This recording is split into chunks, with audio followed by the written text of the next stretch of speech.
So in this video we will be covering about nucleotide excision repair in case of prokaryotes. अब इसके बाद जो हम करेंगे that will be nucleotide excision repair in case of eukaryotes. ठीक है, अब nucleotide excision repair का मतलब क्या हुआ? तो जैसे कि आप जब रिपेयर डीएनए रिपेयर पढ़ते हो तो हमें पता है कि हम मिसमैच रिपेयर पढ़ते हैं, सिंगल बेस रिपेयर पढ़ते हैं, जिसमें क्या होता है कि अगर आपका सपोज ये डीएनए स्ट्रैंड है, ठीक है, तो उस डीएनए स्ट्रैंड में अगर मैंने देखा तो सिर्फ यहाँ पे जो जी था यहाँ पे ही दिक्कत है, तो अगर मैं इस जी को रिमूव कर रही हूँ तो मैं इसको अंडर द कैटेगरी ऑफ रख देती हूँ बेस रिपेयर. ठीक है, सब बेस एक्सीजन रिपेयर के अंदर रख देती हूँ. लेकिन if I have to remove this particular part तो मैं इसके अंदर रख दूंगी न्यूक्लियोटाइड एक्सीजन रिपेयर के अंदर. ठीक है, so what is nucleotide excision repair? It means when you have to remove a particular set of bases, when you have to remove the nucleotides, then you use nucleotide excision repair. Now what is the meaning of excision? It means to cut from both the sides and then we will repair it, right? So now we have to work on this. तो सबसे पहले यहाँ पे तो कुछ हमारे जो इक्वलाई है उसके अंदर कुछ जीन्स होते हैं जो कि इन्वॉल्व होते हैं under the nucleotide excision repair. तो सबसे पहले जो यहाँ पे डिस्कवर किया गया था दैट इज UVRA. अब जो UVRA है, जब इसकी डिस्कवरी हुई थी it was isolated from a gram positive bacteria which was bacillus streptothermophilus. तो इससे इसको एक्सट्रैक्ट किया गया था. अब सबसे पहले क्या होता है कि सपोज आपके पास कुछ ऐसा स्ट्रैंड है और इस स्ट्रैंड में आपके पास set of the nucleotide, set of the bases हैं जिनको आपने रिमूव करना है. ठीक है, so now let us suppose that we have to remove this set of the nucleotides. ठीक है, तो इसको हमने रिमूव करना है. तो सबसे पहले क्या होगा, first there will be a formation of a ternary complex. अब इस टर्नरी कॉम्प्लेक्स में कौन कौन होगा? Now this ternary complex, it means that UVRA2 dot UVRB. Now what is this?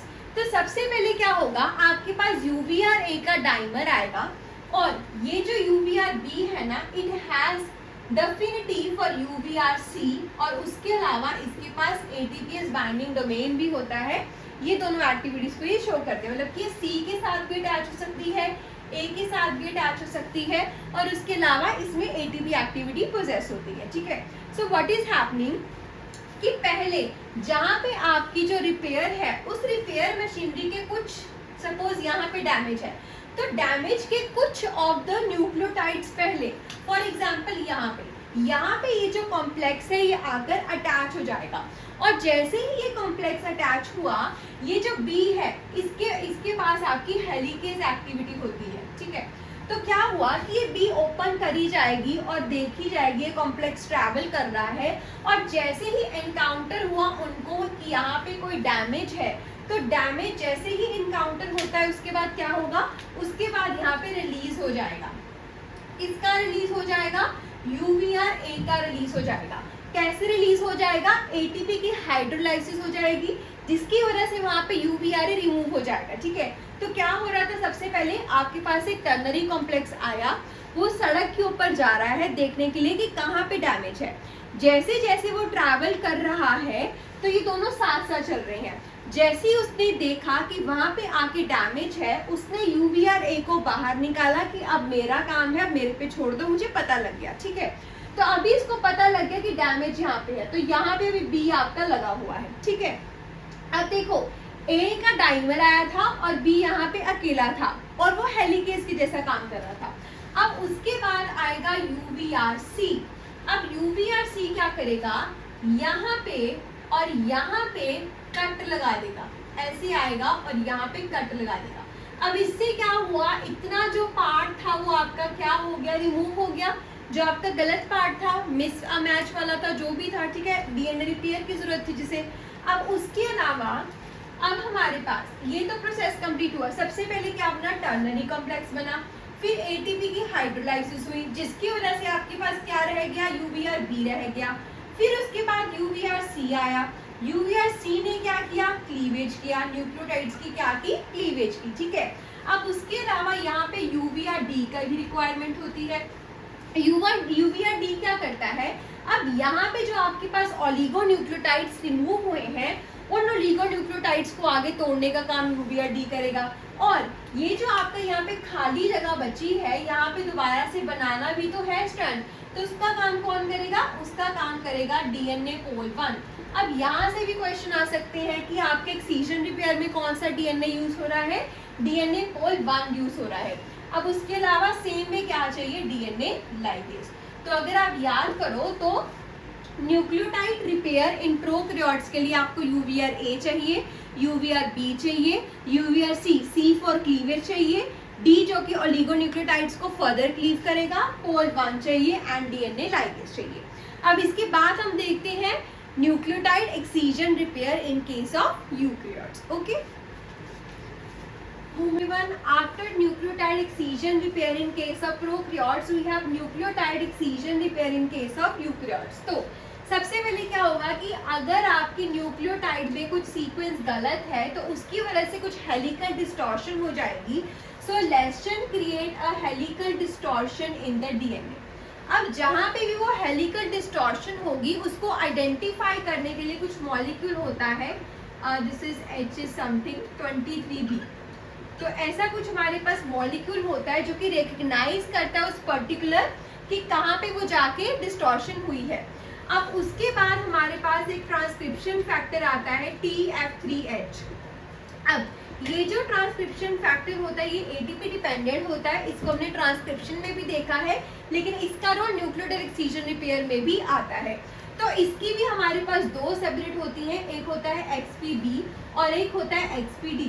अब ये जो XPB है क्योंकि ये हेलिकेस है मतलब ये ओपन करेगी रेप्लिकेशन बबल को, तो जहां पे भी आपकी डिस्टॉर्शन होगी, जहां पे आपको लगा होगा, अब जैसे ही आपका TF3H क्या करेगा कि यहाँ पे जो आपका डीएनए स्ट्रैंड था उस डीएनए स्ट्रैंड को कुछ ऐसे क्या कर देगा, ओपन कर देगा, मतलब कि एक बबल बन जाएगा और उस बबल के अंदर अप्रोक्सीमेटली 20 न्यूक्लियोटाइड्स इन्वॉल्व होंगे। मतलब कि अगर आपने एक्सीजन रिपेयर करवाना है तो मतलब कितने अप्रोक्सीमेट 20 न्यूक्लियोटाइड्स वहाँ पे इन्वॉल्व है। अब ये जो आपका TF3H है इसके आगे जाके आपके पास XPB कंपोनेंट है और XPD कंपोनेंट है।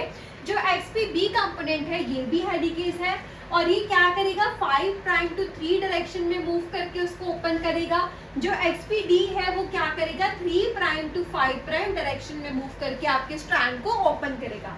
अभी इसके बाद हमारे पास आता है प्री इंसिजन कॉम्प्लेक्स।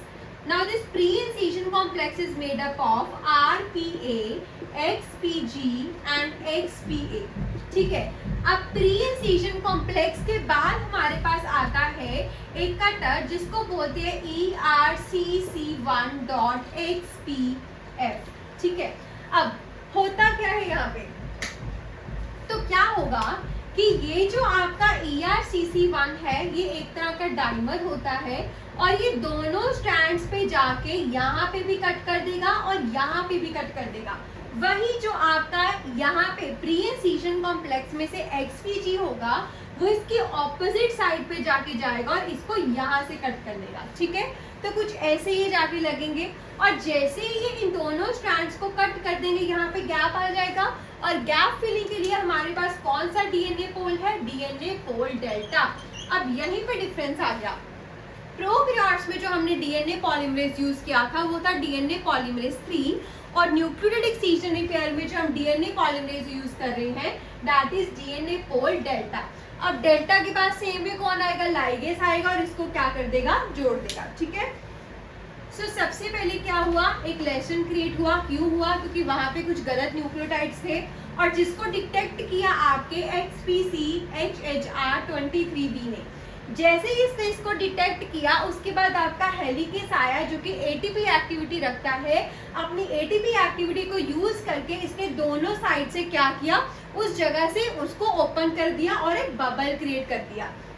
फिर इस बबल के साथ कौन डिपॉजिट हुआ, एक साइड पे RPC कॉम्प्लेक्स डिपॉजिट हुआ और दूसरी साइड पे आपका आया ERCC1XPF और इन दोनों ने XPF ने इस तरफ से और XPG ने इस तरफ से क्या किया, उस स्ट्रैंड को ब्रेक कर दिया।